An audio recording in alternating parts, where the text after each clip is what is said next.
Catholic poet. You want a nun to be the next poet? No, no. Well, that's not so funny. Okay, I'm Catholic in the sense that my name, Solo, goes back to the Greek, meaning Catholic, whole, universal. But the pivot word is a solidus, which is a solid gold coin struck by Constantine.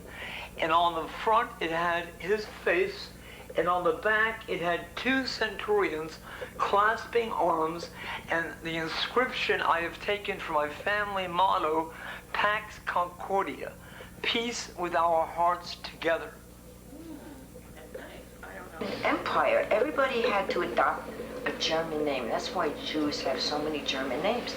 You were forced to give up, like you had a name like Jacob of Iran or Jacob of whatever, but you had to adopt a German name. So no one understands why Jewish people all have German last names. That was the Habsburgs, so they were forced to. And that was... Well, you know, the first Habsburg emperor was Rudolph. The one who had the Romans. As in Rudolph Giuliani. Or Rudolph the Red-Nosed Reindeer. Rudolph the Red-Nosed Reindeer. Oh, before I forget. One. I'm sorry. Did you bring your bio notes? Now say something interesting. How many generations right? ago? Okay, Emilio, let's go. This was 1940. Repeat what you said. Franco. Yeah, my father fought against Franco. He was here. He supplied, got money for the Republicans. They weren't the same Republicans we have here. When Franco took over, and when the war was over, it was declared by Pope Pius the 12th, I think it was, that all those who fought against Franco were fighting against the Catholic Church and were therefore excommunicated along with their families. Oh, God. Right? So they let me have my first communion, because, you know, that would have been a sin. And then they kicked us out. Where was this? And where do you, Here. Where do you stand now I did. in terms of religion? Oh, I'm an excommunicated Catholic. I'm also a kicked-out Buddhist, and I'm basically kicked out of there, too. Why? Why were you kicked out? Oh, I asked too many questions. I was there for a while. But, you know, I mean, Christ belongs to whoever wants him. That's good. Right? Oh, they say, you know... And the young Christ is before the church, and the risen Christ can't be touched by any church, so I'm on that side. Heralds?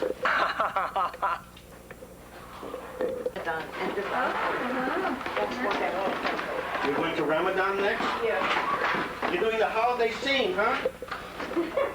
Everything but that. Royal symbols of Christmas. I knew a child when I was young who loved the animals and they loved him.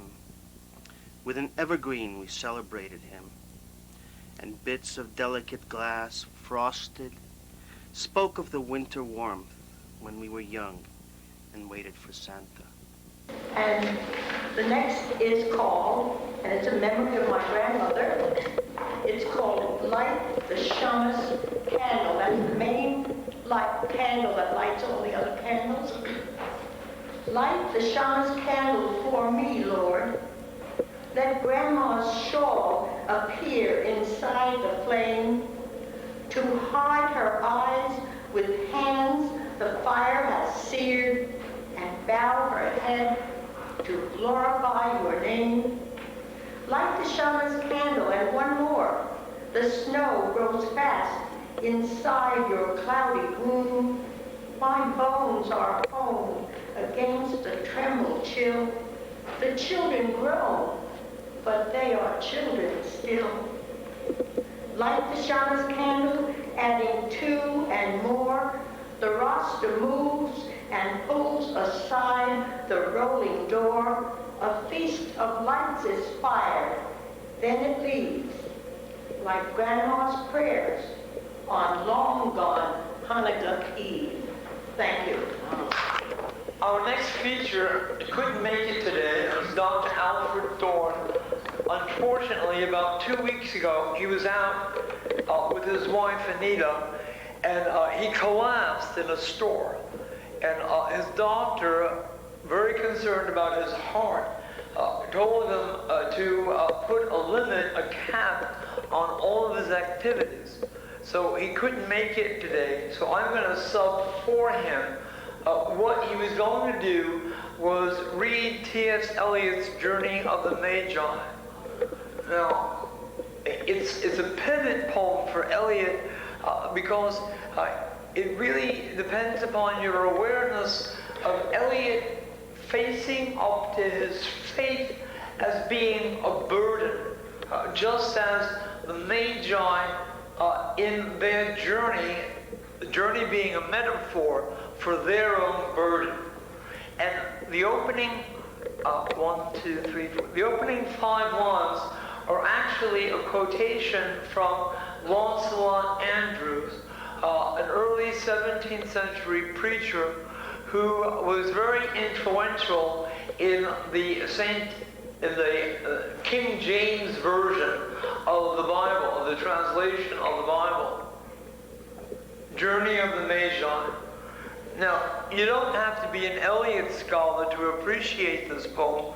All you really have to know is this basic metaphor that the journey is one that tests one's faith. A cold coming we had of it, just the worst time of the year for a journey, and such a long journey, the ways deep and the weather sharp, the very dead of winter, and the camels galled, sore-footed, refractory, lying down in the melting snow. There were times we regretted the summer palaces on slopes, the terraces, and the silken girls bringing sugar. Then the camel men cursing and grumbling and running away and wanting their liquor and women, and the fire nights going out, and the lack of shelters, and the cities hostile, and the towns unfriendly, and the villages dirty and charging high prices. A hard time we had of it. At the end, we preferred to travel all night, sleeping in snatches, with the voices singing in our ears, saying that this was all folly. Then at dawn, we came down to a temperate valley, wet below the snow line, smelling of vegetation, with a running stream and a watermill beating the darkness, and 3 trees on the low sky, and an old white horse galloped away in the meadow.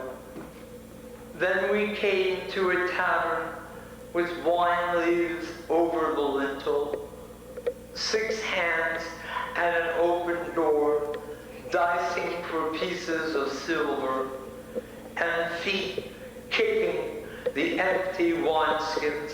And that's just a prefiguring of the crucifixion. But there was no information, and so we continued and arrived at evening, not a moment too soon, finding the place. It was, you may say, satisfactory. All this was a long time ago, I remember, and I would do it again. But set down, this set down, this, we were led all that way for birth or death. There was a birth, certainly. We had evidence, and no doubt. I had seen birth and death, but had thought they were different. This birth was hard and bitter agony for us, like death, our death. We return to our places, these kingdoms, but no longer at ease here in the old dispensation, with an alien people clutching their gods. I should be glad of another death.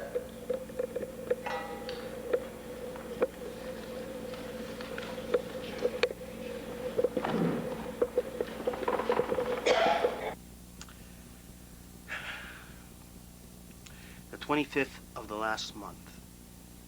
It is not the time of joyous empty-headedness. The season says it's just for kids, not for heavy-thoughted wielders of wasted words that people hear for enlightenment and entertainment. But what the hell? Merry Christmas always rings my bells. And this is a little quatrain written by a friend of mine, Bill Piles. And it's very simple, and it says, "The very thought of Christmas tide fills me with visions of delight. Snow-covered fields of frozen creeks, family together, Christmas night," by Bill Piles. And I'm going to read a villanelle. And it was not written by me, it was written by a friend also, William F. Carlson, or we know him as Bill Carlson. And I'm going to read Christmas Eve by Bill Carlson. The Yule log burns, its fire throws no light, and joyful songs of Christmas bring a tear. For I'm alone and long for you this night. The star atop the tree shines low, then bright, and shadows dance, then quickly disappear. The Yule log burns, its fire throws no light. The sounds of children squealing in delight are raucous and disturbing to my ear. For I'm alone and long for you this night. The neighbors come, I try to be polite and send them off with just one cup of cheer. The Yule log burns, its fire throws no light. What once was beautiful to me seems trite, and heartfelt Christmas wishes insincere. For I'm alone and long for you this night. I think of Ebenezer Scrooge's flight, and wait for Christmas future filled with fear. The Yule log burns, its fire throws no light, for I'm alone and long for you this night. The wonder of it is that he did not have her stoned. Right out there on the square, where the men of Nazareth would see that the law was fulfilled. Death and disgrace. A blonde maiden, a blonde man. She would not say who the father was, but once she told Elizabeth, her cousin, that he was a night visitor. The townsfolk mocked and said it must have been a centurion. Imagine that. A young Jewish girl, bright like a September fig, and a centurion, all brass and muscle.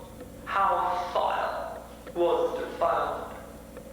How could Joseph father the child? He was old and hung on to life like a sere leaf on a maple tree in late autumn. The rest of his generation gone to the frenzy of the wind. But Joseph kept her and kept his silence. He would make the trip to Bethlehem, and a hard time they had of it. But the journey drew them closer as Mary's time was near. They arrived here, a family again, as we are today. Families across the world gathered to pray and feast the holiday, because the child that was born when he became a man would not lift the first stone.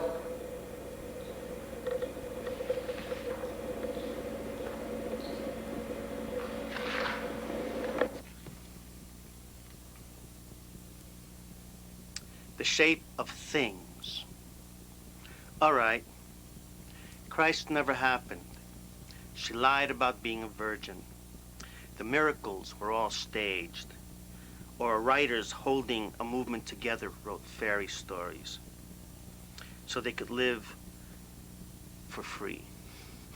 Happy? So what that science, searching for the shape of everything, have found that from a certain angle, everything looks like a running human being. In the darkness, nothing of empty space. Now consider that at a certain time, that shape sought out its shape on earth and gave it life for all to see, the paternity. Was it love or the nature of everything being revealed while we monkeyed around with animal tendencies? And yet, a birth is always magic. Ask the father watching the world swirl around the birth of his child. Abstraction is always easier once removed. So Rudolph the Red-Nosed Reindeer, get those presents out there and leave us too old for presents, larger abstractions to open.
the shape of things. All right, Christ never happened. She lied about being a virgin. The miracles were all staged. Or writers holding a movement together wrote fairy stories so they could live for free. Happy? So what that science, searching for the shape of everything, have found that from a certain angle, everything looks like a running human being. In the darkness, nothing of empty space. Now consider that a certain time, that shape sought out its shape on earth and gave it life for all to see, the paternity. Was it love or the nature of everything being revealed while we monkeyed around with animal tendencies? And yet, a birth is always magic. Ask the father watching the world swirl around the birth of his child. Abstraction is always easier once removed. So Rudolph the Red-Nosed Reindeer, get those presents out there and leave us too old for presents, larger abstractions to